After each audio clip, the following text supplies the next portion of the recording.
अर्पित जी लखनऊ से।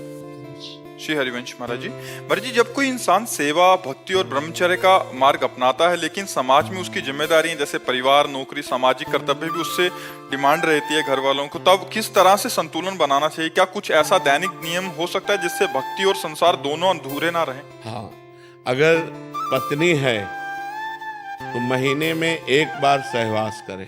शास्त्र आज्ञा है मासिक धर्म के पवित्र होने के बाद एक बार सहवास करे, और तो ब्रह्मचर्य ही पुष्ट माना जाएगा उसका।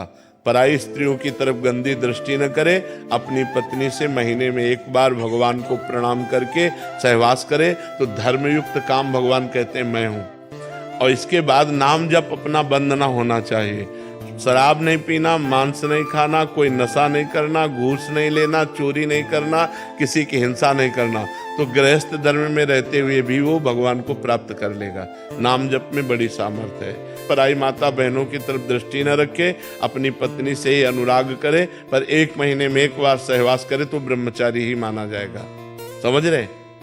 जी, जब दिनचर्या में कुछ बदलाव होता है तो उस वक्त मन थोड़ा क्या बदलाव होता है? मतलब जैसे कुछ काम ज्यादा है, कुछ तो नाम जब चल रहा है ना, हमने ये तो नहीं कहा बैठ कर पूजा करो।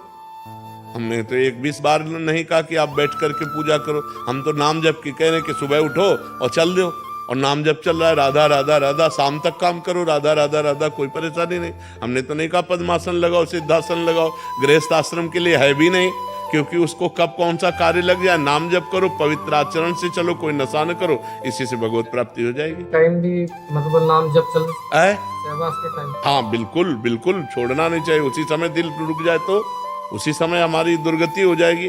तो हम कभी नाम नहीं छोड़ते, राधा राधा राधा। ये नाम उस तभी चलेगा जब आप धर्म से सहवास कर रहे हैं। अगर अधर्म से सहवास कर रहे हैं तो फिर नहीं माना जाएगा, फिर वो पापाचरण होगा। धर्मयुक्त, अपनी पत्नी से धर्मयुक्त और समयुक्त। अब जैसे संध्या का समय है, दिन का समय है, ये सब सहवास के लिए निषेध है।